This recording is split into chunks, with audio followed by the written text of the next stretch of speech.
So I was going through the entire chapter and finding it somewhat that how can I basically tell all of you that how much it is relevant for one own's life.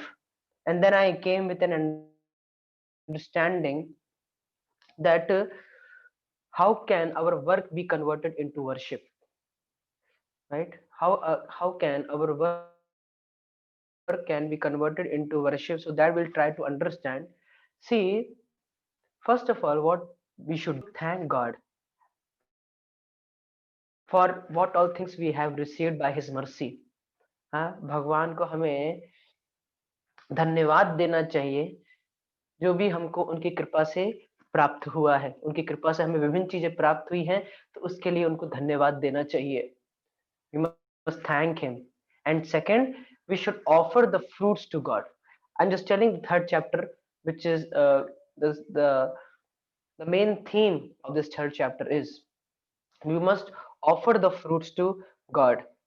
Because हर चीज, क्योंकि हर चीज भगवान की ही है और भगवान के सब कुछ नियंत्रण में है। Everything is owned by God and everything is controlled by God. Just like when you took birth, आंखें खुली, देखो सकते हैं कि उनकी दोनों आंखें क्या सूरज चंद्रमा है, तो सूर्य की मदद से वर्षा होती है, मतलब बादल फॉर्म होते हैं, उसकी वर्षा होती है, उसकी वजह से ग्रेन उगते हैं। फिर उन ग्रेन में जो जूस आता है, न्यूट्रिशन कैसे प्रोवाइड होता है, मून के द्वारा। और ये सब किसके द्वारा हो रहा है? ये सब भगवान की दक्षता में हो रहा है, भगवान के कंट्रोल और नियंत्रण में ये सारी चीजें पॉसिबल हो पा रही हैं। So we must thank God and offer our fruits to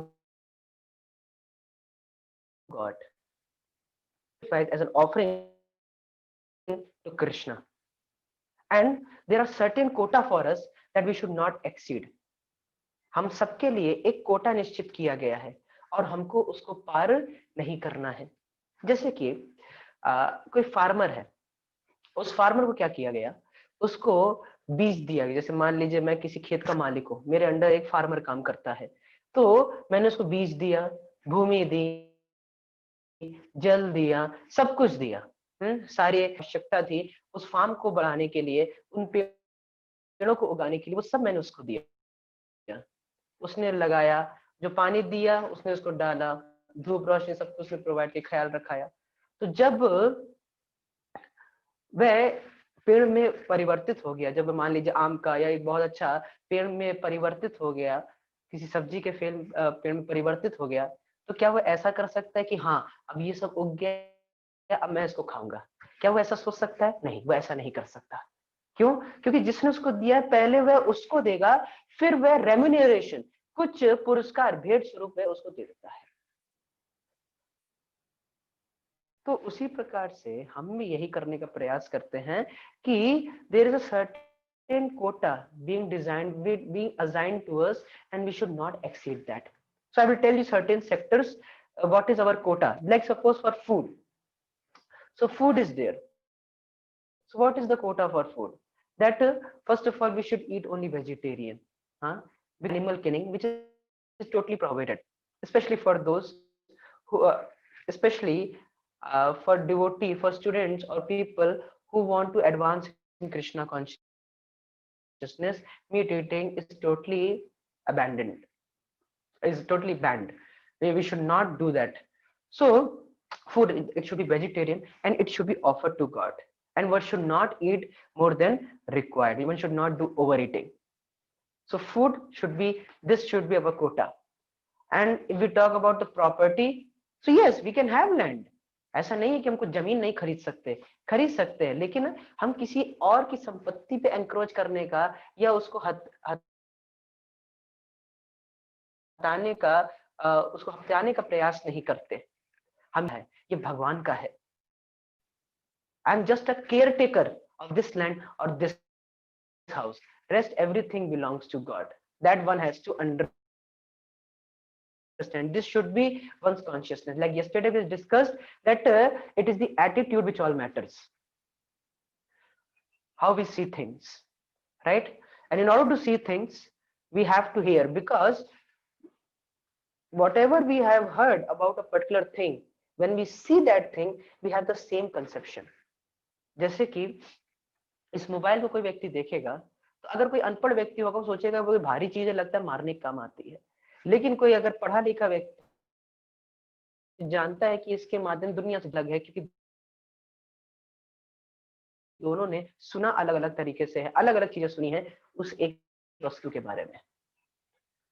So this is the property. How should we deal with property? We should not encroach others' property, and we should always understand that this property belongs to God. जैसे चींटियां होती हैं, आप देखिए कोई sweet का डब्बा रख दीजिए, चींटियां आती हैं और वो डब्बे पे लग जाती हैं, फिर उसको धूप में रख दीजिए, चींटियां सारी भाग जाती हैं। उसी तरह से ये लैंड तो पहले ही से था, हम इस जगत में आए हैं और फिर जब हम चले जाएंगे, जगत में आते हैं, लैंड की सिर्फ रखवाली करते हैं, और जब चले जाते हैं तो लैंड तो एज इट इज रहता है। तो उसी प्रकार से property should be dealt while like that. Wealth, अगर वेल्थ की बात करें, यस हम धन कमा सकते हैं, लेकिन बड़े ही सम्मान के साथ धन कमाना चाहिए, ऑनरेबली, मतलब गलत तरीकों से धन नहीं कमाना चाहिए, और उसका कुछ पोर्शन भगवान की सेवा में भी लगाना चाहिए। गलत कार्य करके धन नहीं कमाना चाहिए। जैसे कि आप सबका टीडीएस होता है, अगर हम देखें जो वर्किंग लोग हैं तो टीडीएस करते हैं, टैक्स डिडक्शन स्कीम में से कुछ करके टीडीएस होता है, कटता है। उसी प्रकार से हमको ट्रांसेंडेंटल डिवोशनल सर्विस भी करनी चाहिए, कुछ पोर्शन भगवान की सेवा में लगाना चाहिए, right. So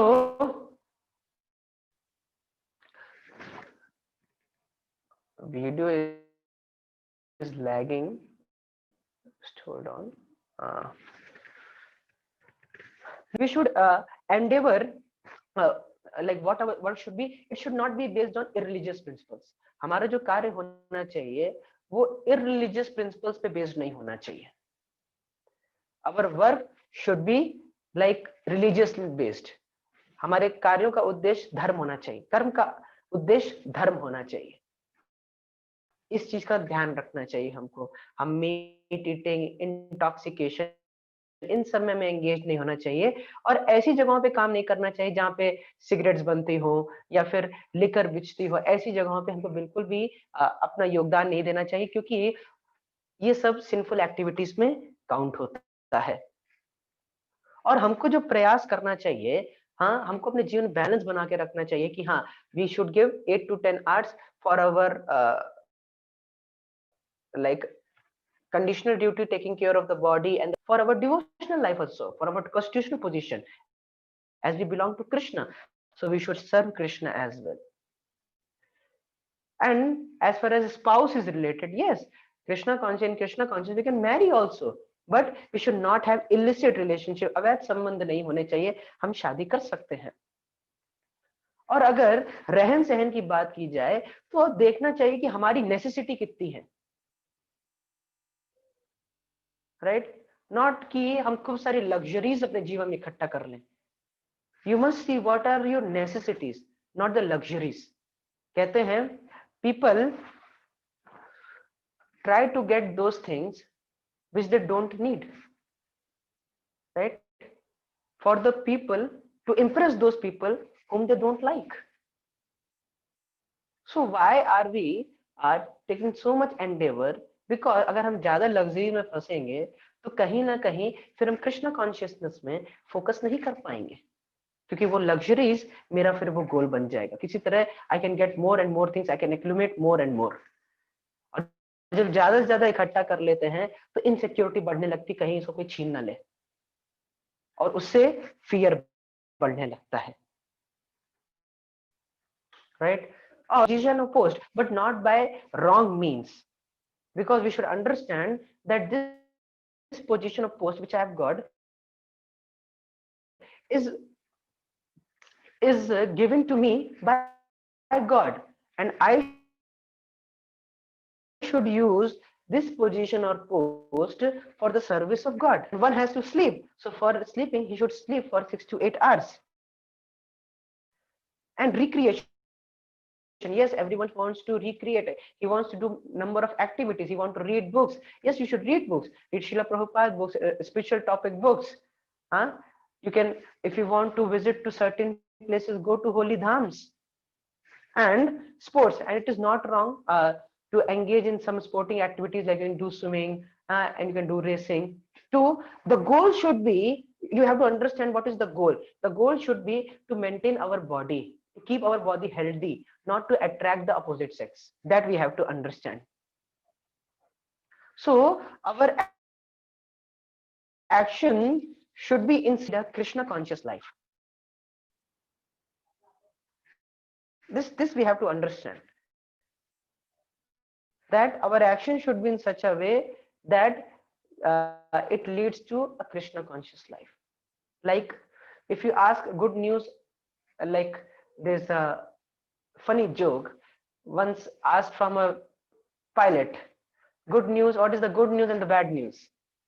So the pilot said, good news is that we are some 3,500 kilometers, 3,500 meter above from the sea level.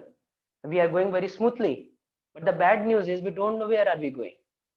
So this should not be there, that people don't know that why they are working so hard.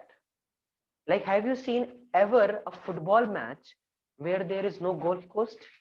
क्या कभी आपने ऐसा कोई football match देखा है जहां पे कोई गोल ना हो? लेकिन हम अभी क्या देखते हैं हमारी सोसाइटी में कि people are working like anything without any goals in their life. Without any goals in their life, people are working like anything.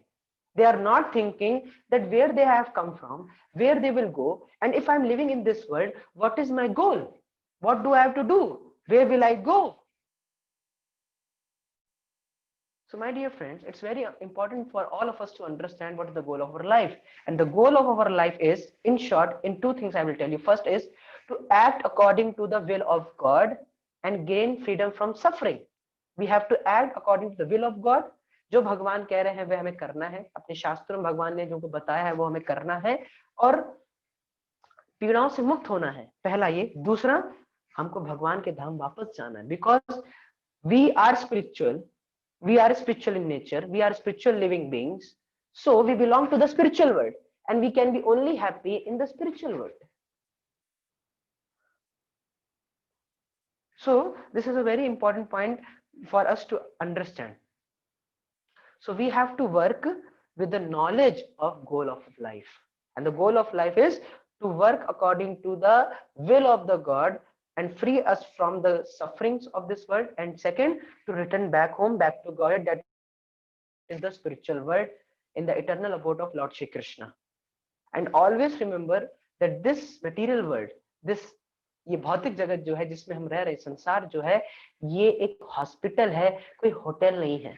Hospital में ट्रीटमेंट होता है, ये होटल नहीं है कि यहाँ पे हम थोड़ा एंजॉयमेंट करेंगे, क्योंकि यहाँ पे कितने लोगों ने प्रयास किया एंजॉयमेंट करने का, लेकिन अंततोगत्वा वह असफल ही हुए, because we are spiritual in nature and things what we see around us are temporary and they are material. So how can material things give happiness to spiritual person? Only spiritual things can have, can help a spiritual being. This point has to be understood very carefully. So we have to follow the 4 regulative principles as told, that no meat eating, no intoxication, no illicit sex, and no gambling. This we should follow, and one should chant the Hare Krishna Mahamantra. If one does these things properly, nicely, then definitely he is eligible. Then his work becomes worship. Then that work is divine.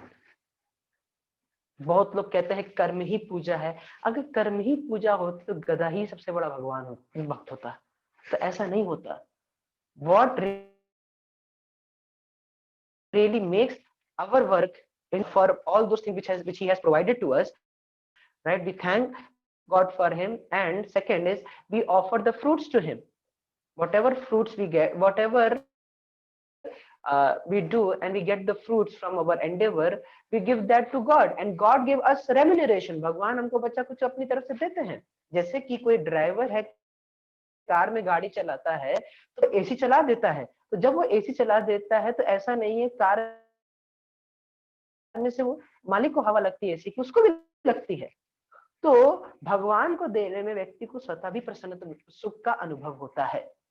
भगवान को सुखी करने में, भगवान को आनंद देने में व्यक्ति को स्वतः आनंद प्राप्त होता है। And third is we should not exceed than our quota. Whatever is quota, we should not exceed than that. Then we should remember what is our goal of life. Goal of life is to act according to God, according to the will of God, according to the instructions of God, and gain freedom from the sufferings. And second, to return to the spiritual world. And fourth is that we give up this unlikely activities and follow the 4 regulative principles. 4 नियम हम पालन करने का mantra. This we have to do, related with this chapter. So when so far we discussed about this concept, yesterday we discussed that people, कुछ लोग होते हैं हालांकि वह पूरी तरह से योग्य हैं ज्ञान योग में स्थित होने के लिए, एलिवेटेड सोल्स हैं, लेकिन वह फिर भी निष्काम कर्म योग का अनुशीलन करते हैं, फिर भी वो अपने प्रिस्क्राइब ड्यूटीज को करते हैं. क्यों करते हैं? Just in order to set an example for the common general people who are less knowledgeable. जो लोग कम बुद्धिमान हैं उनके लिए एक उदाहरण प्रस्तुत करने के लिए समाज के सामने, इसलिए वह लोग कार्य करते हैं. क्योंकि जैसा श्रेष्ठ लोग करते, यद्यत आचरति श्रेष्ठा तत्तद एव तरो जना सा स्यात् प्रमाणम कुरुते लोकस्तत् अनुवर्तते. तो इसी तक को बताया जा रहा है कि जैसी क्रियाएं, जैसे एक्शंस ग्रेट लोग, ग्रेट पर्सनैलिटीज करते हैं, वैसे ही साधारण लोग उसको पालन, सिद्धांत वह स्थापित करते हैं, जो उदाहरण वह स्थापित करते हैं, वही सारा जगत पालन करता है. और तभी भगवान कहते हैं इसलिए मैं भी अपने कर्तव्य को ठीक से करता हूं, क्योंकि अगर मैं ठीक से नहीं करूंगा तो लोग फिर मेरे पास जो मैं कर रहा हूं वही करेंगे, और उसकी वजह से वह अपना पूरी तरह से नुकसान कर लेंगे. भगवान भी, जब आप 10th कैंटो में जब आप पढ़ते हैं, जब आप पढ़ेंगे तो उसमें बताते हैं भगवान सुबह उठते थे, भगवान ध्यान करते थे, भगवान ब्राह्मण आते थे उनको चैरिटी देते थे, उनको स्थान देते थे, उनका ख्याल रखते थे, राइट, पूरे राज्य का ख्याल रखते थे, सबकी जो नीड्स थी उनको फुलफिल करते थे, परिवार का भी ख्याल रखते थे. मतलब एक सिंपल, हालांकि उनको ये सब करने की आवश्यकता नहीं है, लेकिन सिद्धांत स्थापित करने के लिए वह एक हाउस होल्डर की तरह बिहेव कर रहे थे, so that others know how to follow, how one has to work, to set an example for the common people in general. So this was being told in this particular section. Yesterday we discussed this thing, and lastly we discussed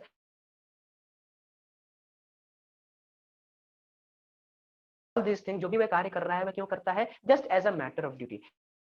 देखिए third chapter बहुत ही आसान है, इसमें कुछ कठिन नहीं है. हाँ, बहुत ही आसान है इसको समझना कि व्यक्ति को क्या करनी चाहिए, अपने प्रिस्क्राइब ड्यूटीज करने चाहिए. क्योंकि अगर वो प्रिस्क्राइब ड्यूटीज करे बिना ही पहले रिनंसिएशन ले लेता है, वैराग ले लेता है, तो उसके हृदय, क्योंकि हृदय शुद्ध नहीं हुआ है, और जब उसका हृदय शुद्ध नहीं होगा तो क्या होगा कि वह वैराग तो ले लिया है, चीजें अब वह कार्य नहीं कर रहा है, लेकिन वह पुनः भोगों में पड़ जाएगा.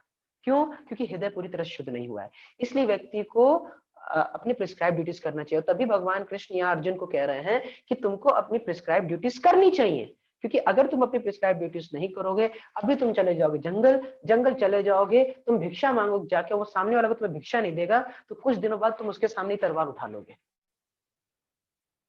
तो इसलिए व्यक्ति को अपनी प्रिस्क्राइब ड्यूटीज करनी चाहिए जब तक हृदय पूरी तरह शुद्ध ना हो जाए. और जब हृदय शुद्ध हो जाता है तो वह कर्म संन्यास, उस चीज का संन्यास ले सकता है, उसको छोड़ के वह संन्यास में स्थित हो सकता है, ज्ञान योग में स्थित हो सकता है. इस चीज को यहाँ पे बताया जा रहा है. और भगवान फिर आगे कहते हैं कि जो इग्नोरेंट लोग हैं, तो व्यक्ति को कैसे कार्य करना चाहिए? डिटैच्ड होके. ही just perform as a matter of duty, right.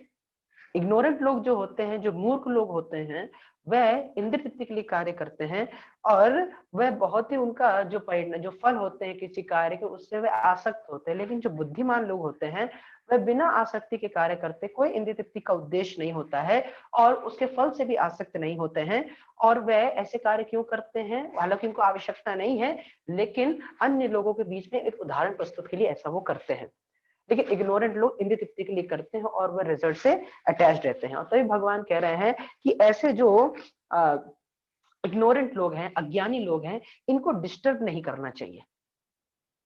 Right, क्योंकि वह बहुत ज्यादा अपने रिजल्ट से आसक्त होते हैं, एरोगेंट होते हैं, तो उनके लिए उनसे उनको उनके हाल पे छोड़ देना चाहिए। You should not disturb them. हालांकि फिर भी भक्त लोग प्रयास करते हैं कि किसी ना किसी तरह से उनको जोड़ दें।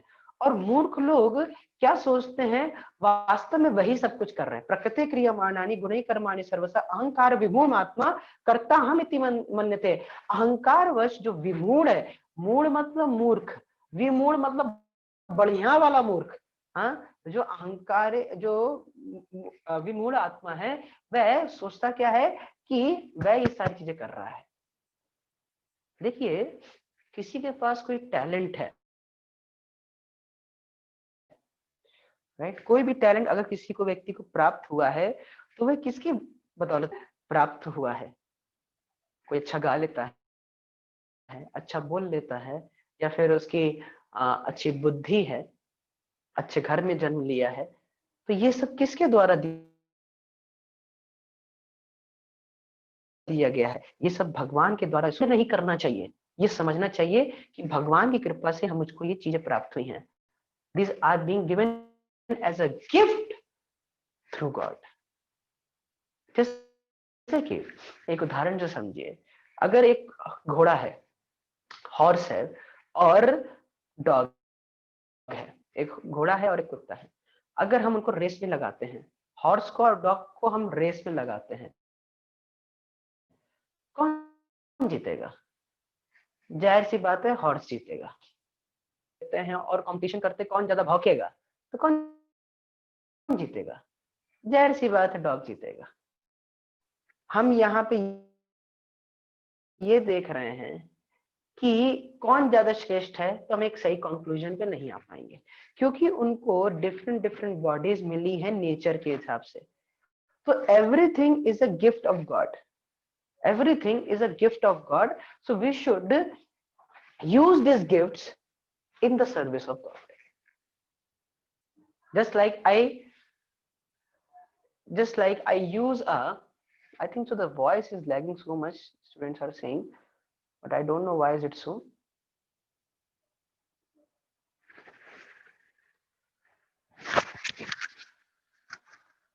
So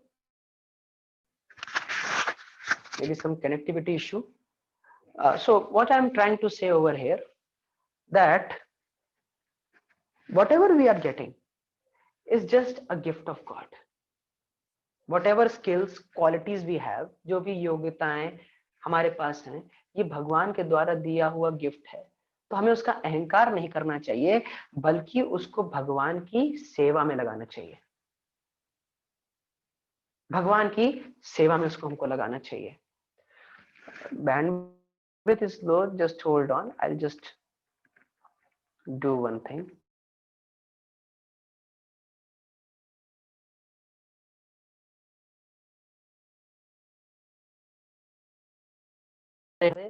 Hare Ram Ram Ram Hare Hare.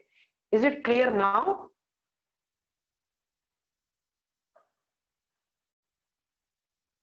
Okay. Okay, right now also it's not clear. Maybe some network issue. Technology is never reliable. No matter how much you try, technology is never reliable. The same internet which I was using yesterday, the same is today also. But I don't know what is the problem. So the point which I was trying to make over here is that whatever gifts God has given to us, we must use it as in the service of Krishna, and one should not be proud. Oh, I have so many things. Because in Srimad Bhagavatam first canto, Arjuna tells, भगवान अर्जुन कहते हैं कि जब भगवान थे तो मैं अपनी शक्तियों के माध्यम से शिव जी को भी विस्मय में डाल देता था। शिव जी को विस्मय में डाल देता था अपनी शक्तियों के द्वारा।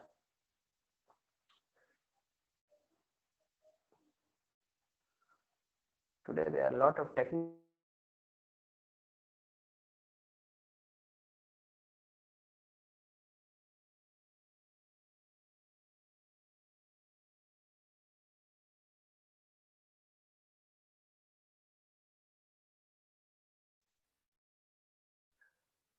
So, a very important note is given in the purport by Srila Prabhupada that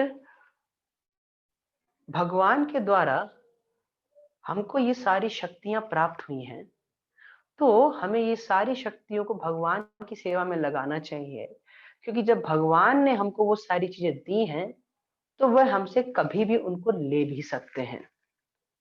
जब ये अर्जुन के साथ हो सकता है, तो आपके और मेरे जैसे व्यक्ति का क्या कहना, right? So that is why we should do everything as an offering to Krishna. We must do, सी का मतलब क्या, हमारे लिए यज्ञ क्या है? नाम संकीर्तन, हरे कृष्णा कृष्णा कृष्णा हरे हरे, हरे Ram Ram Ram Hare Hare. So we should do this नाम संकीर्तन, that is the यज्ञ recommended for this age. और we take प्रसाद, तो प्रसाद भी लेना यज्ञ है. फिर भगवान की पूजा सेवा करना, अर्चना करना, वर्शिप करना भगवान को, ये भी एक यज्ञ है. और शास्त्र पढ़ना, ये भी एक यज्ञ है. तो इस प्रकार से यहाँ पे बताया जाता है. तो जो व्यक्ति ज्ञान में स्थित होता है, right, who has the knowledge of the absolute truth, तत्वविद, जो तत्वविद है, जिसको परम सत्य का ज्ञान है, वह इस चीज को जानता है कि वह व्यक्ति अपने इंद्रियों से और इंद्रियों की जो विषय वस्तु हैं, सेंस ऑब्जेक्ट्स, उनसे वह अलग है. We are different from our senses and our sense and the sense objects. Right now, what is our problem? That we identify ourselves with the sense objects. अभी हम क्या करते हैं, अपनी पहचान उन अपने मन से, इंद्रियों से और उनके विषय वस्तुओं से करते हैं. तत्वविद होता है, जिसको ज्ञान है खासकर परम सत्य का, एब्सोल्यूट ट्रुथ का, वह क्या करता है, वह इंद्रिय तृप्ति में कभी नहीं लगता है, क्योंकि वह जानता है इस बात को, वह अंतर जानता है कि जब भक्ति में कार्य किया जाता है, उसका क्या परिणाम होता है, और वह इस बात को भी जानता है कि जब कोई कार्य किसी फल के उद्देश्य से किया जाता है, तो उसका क्या परिणाम होता है. He knows very nicely. और तभी वह किसी भी इग्नोरेंट व्यक्ति को, जो अज्ञानी व्यक्ति, उसको कभी डिस्टर्ब नहीं करता है. और तभी भगवान अगले श्लोक में बहुत ही सुंदर बात कहते हैं कि अपने कार्य करो, डू योर ड्यूटी डिपेंडिंग सर्वाणी कर्माणी, अपने सारे कार्य मुझको अर्पण करो. Offer all your activities unto me. My, और बताते हैं पूरे ज्ञान में स्थित होके और मुझ पे निर्भर होके. हमें भगवान पे निर्भर होके कार्य करना है. जब हम भगवान पे निर्भर होके कार्य करते हैं, तो हमारा उद्देश्य जो होता है, वो यह होता है कि हम किस तरह से भगवान को प्रसन्न कर सके. Then that is our main goal, that how can I please Krishna. So we should be dependent on Krishna, and when we are dependent on Krishna, one more interesting thing happens, that we are totally fearless. जो भी परिणाम आएगा, मैं भगवान के लिए कर रहा हूं, अपना बेस्ट करना है, बाकी जो भी परिणाम होगा भगवान की इच्छा. तो तभी भगवान यही कह रहे हैं, मयि सर्वाणि कर्माणि संन्यास अध्यात्मा चेतसः. तो अपने सारी क्रियाओं को मुझको अर्पित करो, हाँ, पूरे ज्ञान के साथ, और मुझ पे निर्भर रहो. निराशीर निर्ममो भूत्वा, निराशीर, बिना किसी पर्सनल इच्छा के, हाँ, कोई गुप्त इच्छा के बिना, और ये समझे, ये इस समझ के साथ कि मैं उपभोक्ता नहीं हूं. I am not the enjoyer, I am not the proprietor. और आलस से मुक्त रहो और अपने कार्य को करो, अपनी प्रिस्क्राइब ड्यूटी करो. यहाँ पे अर्जुन कह रहे युद्धस्व विगत ज्वरः, मतलब ज्वर, या तो तुम आलस से मुक्त हो और युद्ध करो. और हमारे लिए हमें क्या समझना है इसको, कि हमें अपने कर्तव्यों का पालन करना है. जो हमको प्रिस्क्राइब ड्यूटीज हमारी निश्चित की गई हैं, उनको बड़ी निष्ठा के साथ करना. कोई पर्सनल डिजायर्स नहीं, only one Dzire, as an offering to Krishna, to please Krishna with full knowledge and dependent on Krishna, and there is no stand. हमें इस बात को समझना होगा कि we are not the controller, we are not the proprietor, we are not the enjoyer, we are only co-worker with God. हम भगवान के साथ सिर्फ एक को-वर्कर की तरह हैं। जैसे आप इंटरव्यू देने जाते हैं, तो जब आप इंटरव्यू देने जाते हैं तो क्या होता है, आप इंटरव्यू देते हैं लेकिन इंटरव्यूअर के ऊपर होता है वो आपको सेलेक्ट करेगा कि नहीं करेगा। आप उसके सर पे बंदूक रख के नहीं कह सकते कि आप मेरे को सेलेक्ट करो। No, that can not happen. So what we can do, just we can we can be a co-worker. That point has to be understood over here, that we are only co-worker with God. We cannot be the controllers. But what happens that when we serve Krishna, we also become happy. In making Krishna happy, we also get happiness.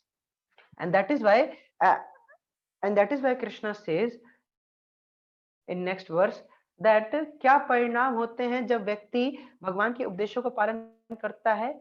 हाँ, तो बताते हैं कि जो व्यक्ति भगवान ने जो बताया है, जो शास्त्रों में भगवान ने बताया, उसको अगर श्रद्धा के साथ पालन करता है, बिना किसी ईर्ष्या के पालन करता है, तो जो भी वह कार्य करता है उसके बंधन से वो मुक्त हो जाता है। उसको किसी प्रकार का बंधन नहीं लगता। कोई कार्य कर रहा है, उसका लोगों को क्या लगता है, बंधन लगता है। लेकिन क्या है कि अगर कोई कार्य कर रहा है और भगवान के उपदेशों का पालन करते हुए कार्य कर रहा है, श्रद्धा के साथ उसको स्वीकार कर रहा है और भगवान से किसी भी प्रकार की उसके हृदय में ईर्ष्या नहीं है, मुक्त रहता है। He becomes free from the bondage of fruitive actions. He becomes free from the bondage of fruitive actions. और भगवान अगले श्लोक में बताते हैं कि जो व्यक्ति भगवान के उपदेशों को नहीं मानता है, भगवान से ईर्ष्या करता है और भगवान की शिक्षाओं को अपने जीवन में स्वीकार नहीं करता है, तो बताते हैं वह पूरी तरह से रहित होता है, ज्ञान से, विवेक शक्ति से, और साथ ही साथ में वह अपना पूरी तरह से नाश कर रहा है, तबाह कर रहा है, वह अपने आप को ही बेवकूफ बना रहा है। वास्तव में बहुत बेवकूफी वाला कार्य कर रहा है और वह अपने आप की अपने की तबाही कर रहा है। So this is a very important point being mentioned over here. तो अगर हम भगवान के नियमों का पालन करते हैं, श्रद्धा के साथ उसको स्वीकार करते हैं और भगवान के चरणों में भगवान, तो कर्म बंधन से मुक्त रहते हैं। हाँ, क्योंकि कर्म बंधन से मुक्त होने का क्यों जरूरी है? क्योंकि अगर कर्म बंधन से मुक्त नहीं होंगे तो क्या होगा, अगर बनते रहेंगे तो बार बार जन्म लेना पड़ेगा। और जो बुद्धिमान व्यक्ति होता है वह इस बात को जानता है कि अगर मैं बार बार जन्म लूंगा, बार बार इस जगत में आऊंगा, हाँ, पुनरपि जननम पुनरपि मरणम पुनरपि जननी जठरे शयनम, बार बार जन्म लेना, बार बार मरना, बार बार उस माँ के गर्भ में आना 9 महीने में। आप एक बार विचार करिए इस बात पे कि अगर आपको ये बोला जाए कि कोई एक बंद कमरे में जिसमें खूब सारे मच्छर, कीड़े इत्यादि हैं, वहां पे आपको 1 दिन रहना है, और वो भी कैसे, मुड़ के, आप सीधे खड़े भी नहीं हो सकते, आपको मुड़ के रहना, आपको पूरा दबा के रखा जाएगा और ऊपर से और कचरा भी डाला जाएगा, पूरा अंधेरा होगा, कितने समय तक रह पाएंगे वहां पे? 1 दिन के लिए बोल दिया जाए तो 1 मिनट नहीं रह पाएंगे, बल्कि ऐसे ही बैग में हम 9 महीने रहते हैं। तो जठरे शयनम, उस गर्भ में पुनः नहीं जाना एक बुद्धिमान व्यक्ति जानता, क्योंकि वह समझता है कि मैं शरीर नहीं आत्मा हूं, क्योंकि मैं आत्मा हूं तो मैं वास्तव में आध्यात्मिक जगत को बिलोंग करता हूं, तो मुझे वहां पे जाना है। तो उसका तरीका यही है कि मैं भगवान की बातों को पालन करूं। और उसमें गलत क्या है, भगवान जो भी बोल रहे हैं वो मेरे हित के लिए बोल रहे हैं, मुझे अपना हित नहीं पता। हाँ, और हो सकता है मैं अब तक जिनको मानता आया हूं कि ये मेरा हित चाहते हैं, शायद इनकी बातें शास्त्रों के अनुसार नहीं मिल रही, तो ये मेरा वास्तविक हित नहीं कर सकते। मेरा वास्तविक हित कौन कर सकता है? ये शास्त्र कर सकते हैं, भगवान की वाणी कर सकते हैं, और वह लोग कर सकते हैं जो भगवान की वाणी को एज इट इज प्रस्तुत करते हैं। तो जब मैं उनके उपदेशों को मानूंगा तो कर्म बंधन से मुक्त होऊंगा और अंततोगत्वा भगवान के धाम को प्राप्त होऊंगा, और इस जगत में रहते भी हुए भी इस जगत के ताप मुझको परेशान नहीं करेंगे। तो इस बात को यहाँ पे बताया जा रहा है। लेकिन जो व्यक्ति नहीं करता है, हाँ, वह पूरी तरह से ज्ञान से रहित हो जाता है, विवेक से रहित। विवेक कहने का मतलब है सही गलत, ये उसको भान नहीं रहता और वह बेवकूफी कर रहा है, अपने आप को बेवकूफ बना रहा है और वास्तव में अपने आप को तबाह कर देता है।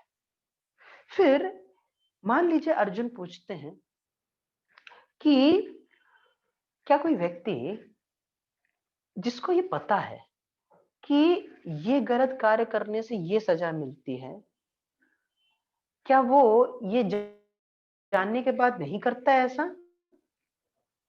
तो कहता है ऐसे जरूरी नहीं है। जानने के बाद भी लोग गलत कार्य कर बैठते हैं।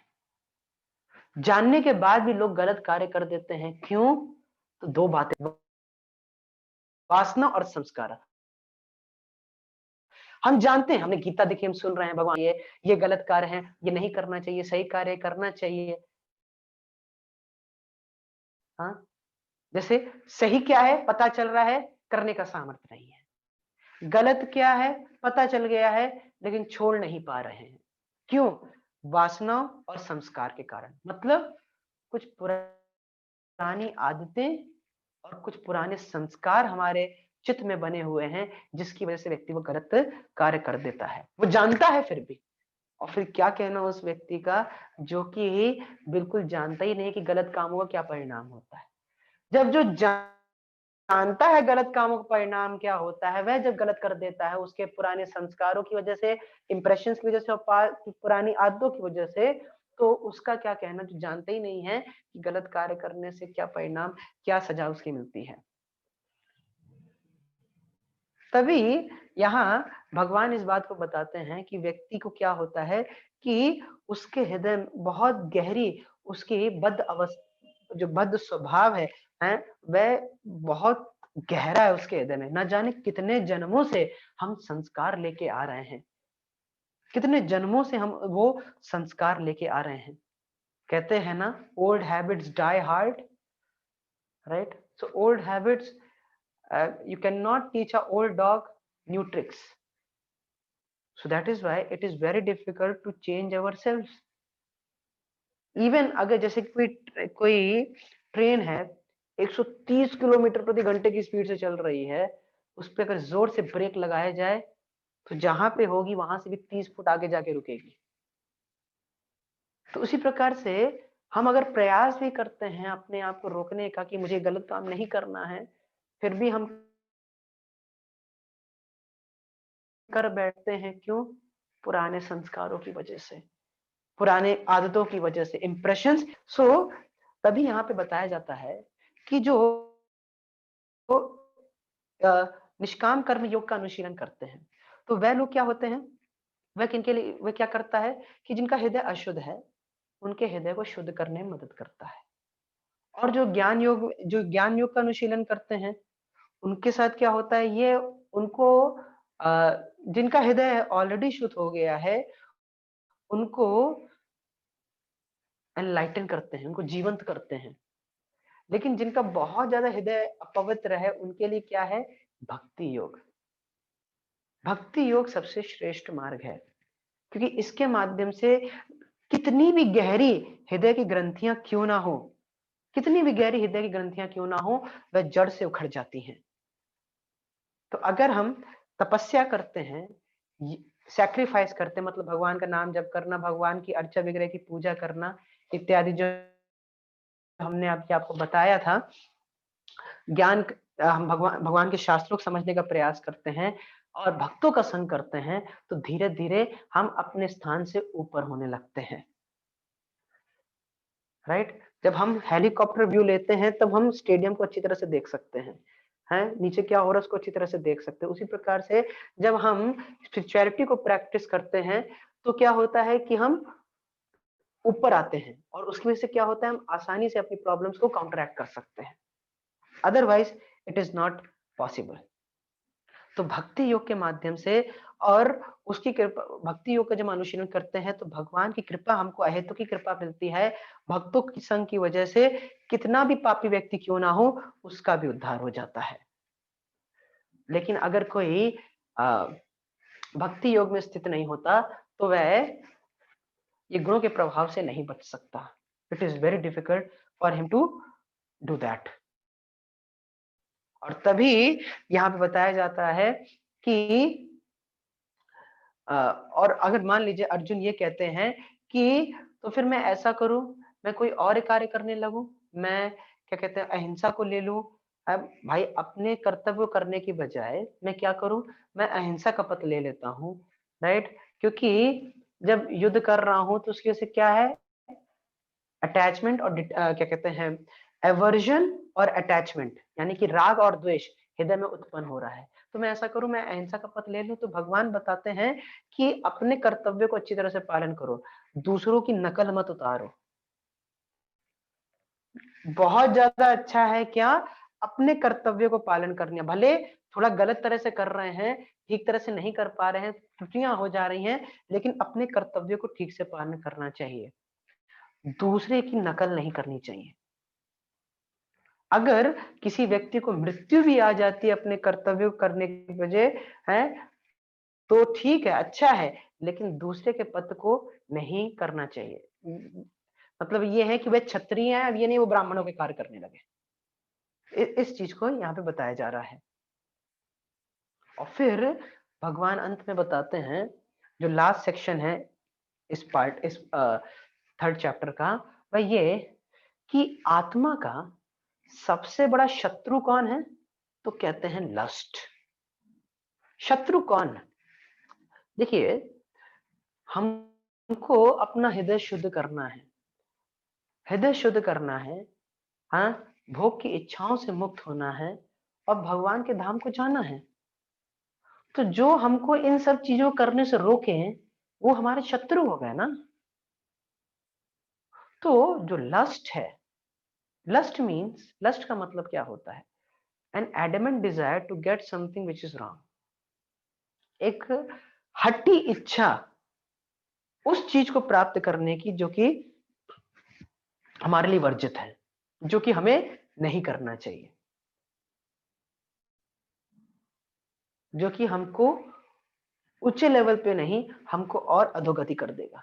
अब देखिए, जैसे रावण, रावण की पत्नी थी, पूरी पतिव्रता पत्नी थी मंदोदरी, लेकिन फिर भी वह सीता को प्राप्त करना चाहता था, तो उसकी और अधोगति होती रही। तो वास्तव में लस्ट जो है, ये एक प्रकार का एनिमी है सोल के लिए, आत्मघाती है, क्योंकि ये हमको भगवान के धाम से दूर करता है। भगवान के पास जाने से भगवान के पास जाने से हमको दिक्कतें लाता है। So that is why we should not engage in all those things. तो कैसे हो पाएगा? जैसे अर्जुन यहाँ पे एक प्रश्न करते हैं कि हे कृष्ण, कहते हैं कि ऐसा क्यों होता है कि व्यक्ति नहीं चाहता, हाँ, अनिच्छान, मैं नहीं चाहता गलत कार्य करना, लेकिन बल एवा, बल के द्वारा वह गलत कार्य कर देता है, पापमयी क्रियाओं में संलग्न हो जाता है। ऐसा क्यों होता है? By what is one impelled to do sinful acts even unwillingly, as if by force. ऐसा लग रहा है कि कोई उसको पीछे से धक्का दे रहा है गलत कार्य करने के लिए। वह करना नहीं चाहता, वह पापमयी कार्य करना नहीं चाहता, फिर भी वह कर बैठता है। क्योंकि जीवात्मा जो है वह भगवान का अंश है, और वास्तविक रूप से वह शुद्ध है, पूरी तरह से आध्यात्मिक है और हर प्रकार उन सब से मुक्त है। लेकिन फिर तो उसका स्वभाव है कि वो कभी पाप में ना पड़े, लेकिन फिर भी यहाँ पे अर्जुन यही पूछ रहे हैं कि फिर भी वह व्यक्ति पाप करने लगता है। क्या चीज है वो जिसकी वजह से वह गलत कार्य करने बैठता है?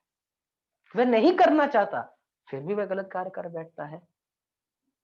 तो भगवान अगले श्लोक में उसका सॉल्यूशन बताते हैं, उसका आंसर बताते हैं कि ऐसा क्यों होता है कि व्यक्ति नहीं करना चाहता पाप में कार्य, फिर भी ऐसा कौन सा बल है, वह कर बैठता है गलत कार्य को। तो बताते हैं, कामेश क्रोधेश रजोगुण समुद्भवा महाशनो महापापमा विद्यन एहम इहा वैरिणाम। क्या बताते हैं कि काम, ये लस्ट की वजह से ही क्या होता है, जो कि कभी भी उसको संतुष्ट नहीं करता, वह जब काम जो होता है, जब वह तृप्त हो जाता है, when lust is fulfilled it leads to greed। जब लस्ट फुलफिल हो जाता है, जब काम की तृप्ति हो जाती है, तो वो लोभ में परिवर्तित होता है, अब और चाहिए और चाहिए। और जब काम अतृप्त हो जाता है, जब हमको नहीं पूर्ति होती है, तो क्या होता है, it it leads to anger. तो काम एष क्रोधेश रजोगुण समुद्भवा, तो इस बात को बताया जा रहा है। तो इस भगवान इसी बात को कह रहे हैं कि इस चीज को समझना चाहिए। और फिर बताते हैं कि शिला प्रभुपाद जी अपने तात्पर्य में बताते हैं कि लस्ट को क्या है, इस जगत में लस्ट है और आध्यात्मिक जगत में क्या है, लव है। तो लस्ट को क्या किया जाए, ट्रांसफॉर्म किया जा सकता है लव में, भगवान के लिए। कैसे? By desiring everything for Krishna.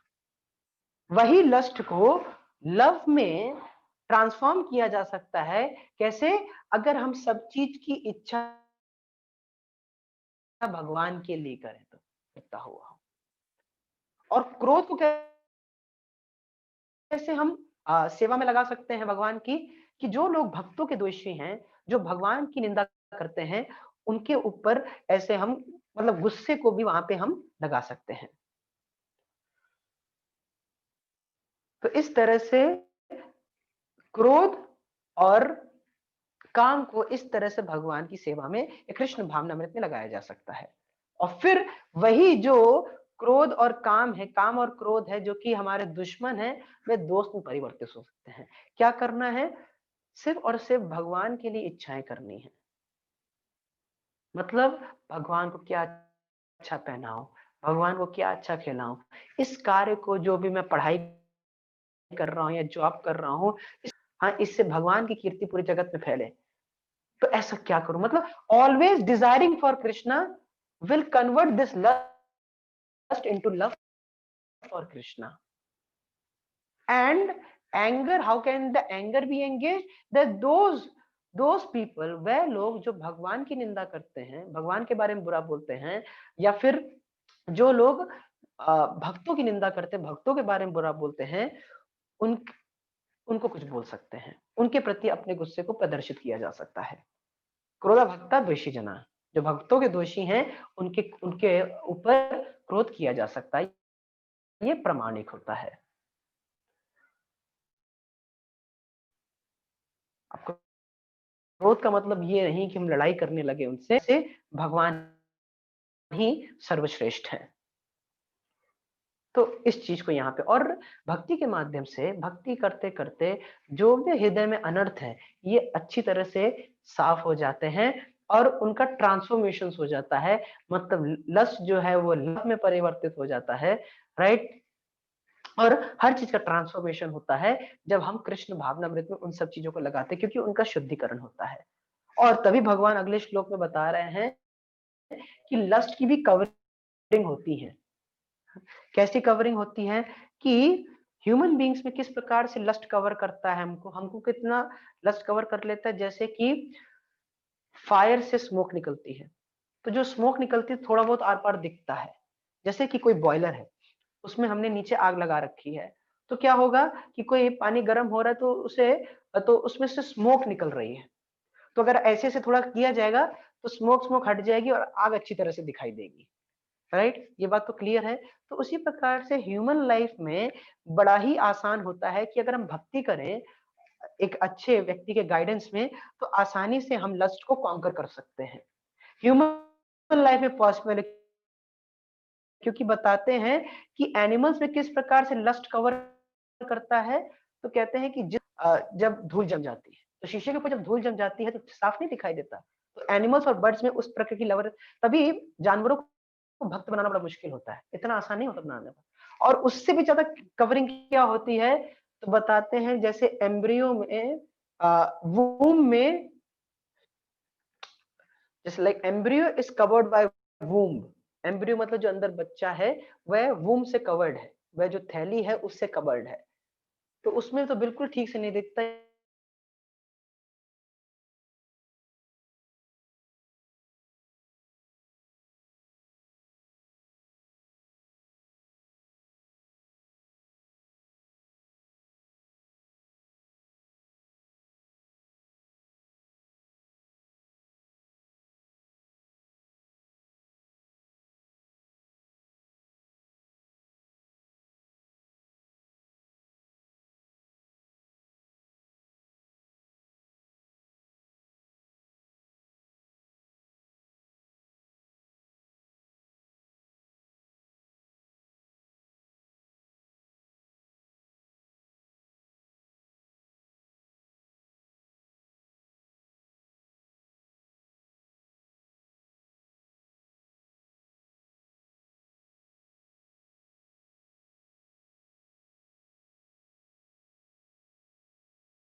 Hare Krishna. I can see a lot of technical errors today. In this world, one uncertainty is certain. One thing remains constant, and that is change. So we will always expect uncertainty, and we should be always ready for uncertainty. And whatever happens is the will of Lord.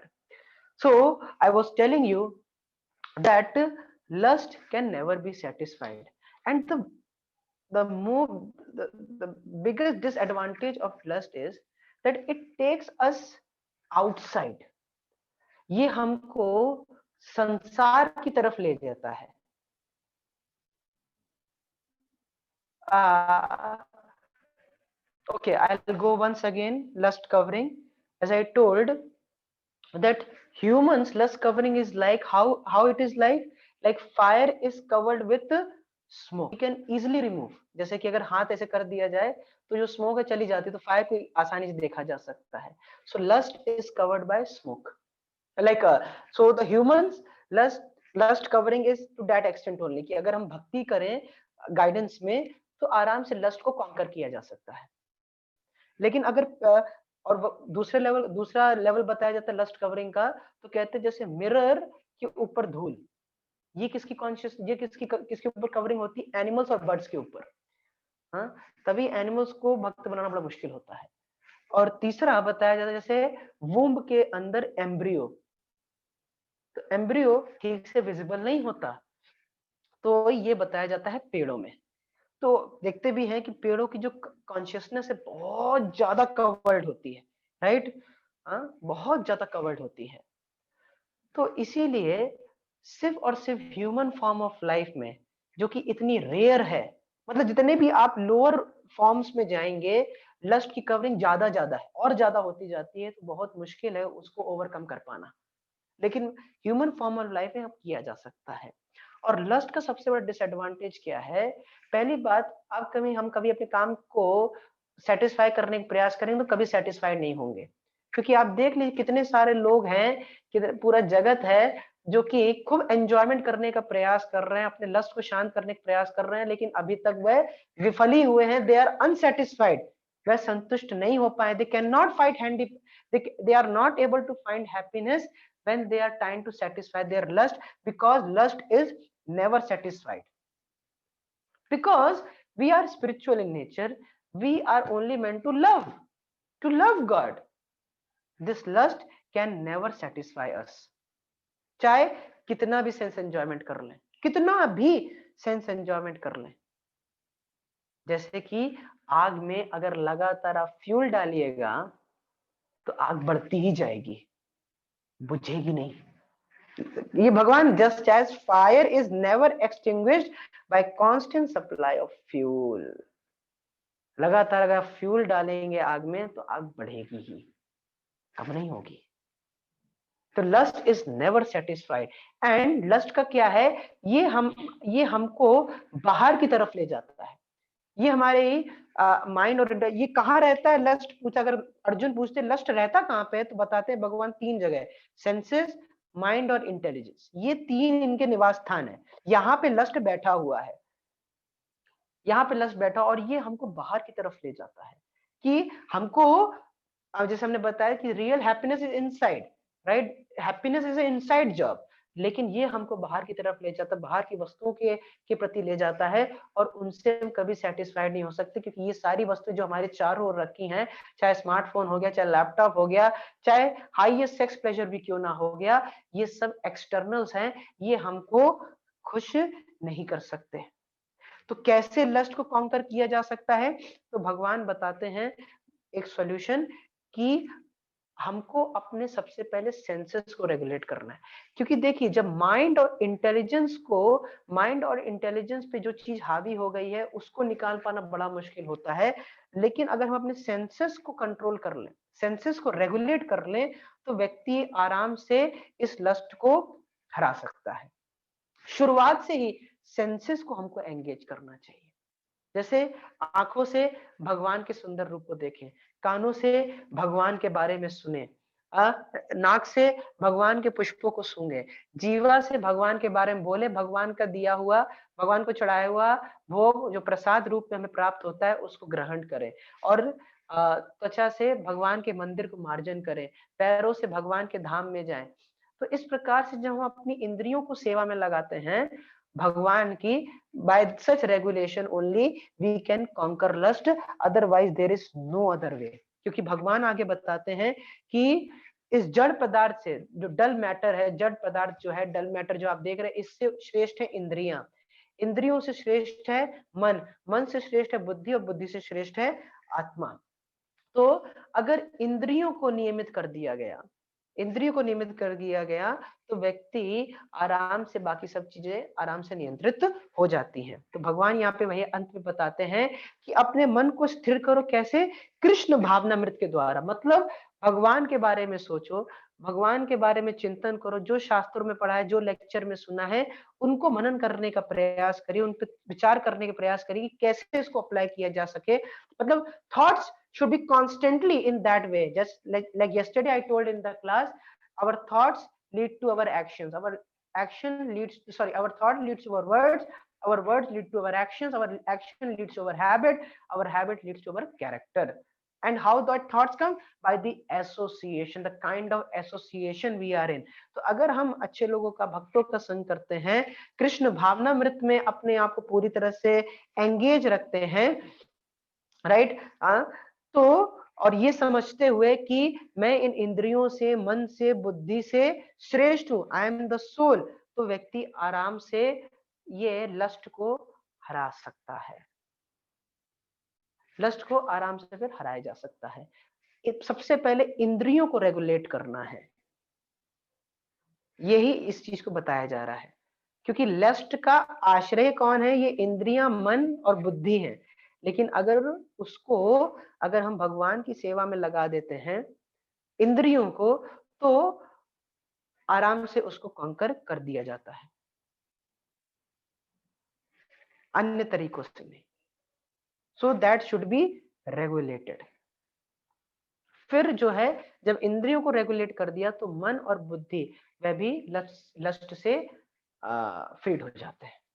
ये यहाँ पे भगवान solution बताते हैं। तो इस अध्याय में मूलतः हमको ये समझना है कि व्यक्ति को किस प्रकार से संलग्न होना चाहिए, किस प्रकार से कार्य करना चाहिए, कि वह जो भी कार्य कर रहा है उसको भगवान को ऑफर करना है, as an offering to Krishna. He should not be attached to that and understand that I am कि इस बात को समझना कि whatever we see around us is Lord's property. Okay, I can be mini Jagdish, but Krishna is the original Jagdish. He's the original Jagdish, so everything belongs to him. So I should, whatever I am doing, it should be an offering to Krishna. And when you offer to Krishna, then definitely you will receive the remuneration, and whatever remuneration you are receiving, you should use it in order to serve Krishna in more effective way. This is basically in a nutshell for all of us to understand the chapter 3, that is Karma Yoga. So thank you all very much. So tomorrow we are having a session on leadership, and from Monday onwards we will be beginning our 4th chapter, which is entitled as Transcendental Knowledge, Divya Gyan, that we are going to see from Monday onwards. And tomorrow will be a part of training the trainers, that a leadership seminar, and I'll want that all of you should be a part of it. Today the recording, maybe today the lecture was not proper, voice was lagging, so maybe some technical issues. If you have any questions, so you can post and will be answered on through our lectures, or it can be answered through a personal WhatsApp message also. So thank you all very much. Shrimad Bhagavad Gita ki jai, Srila Prabhupada ki jai, Nitai Gaur Premanande, Hari Hari Bol.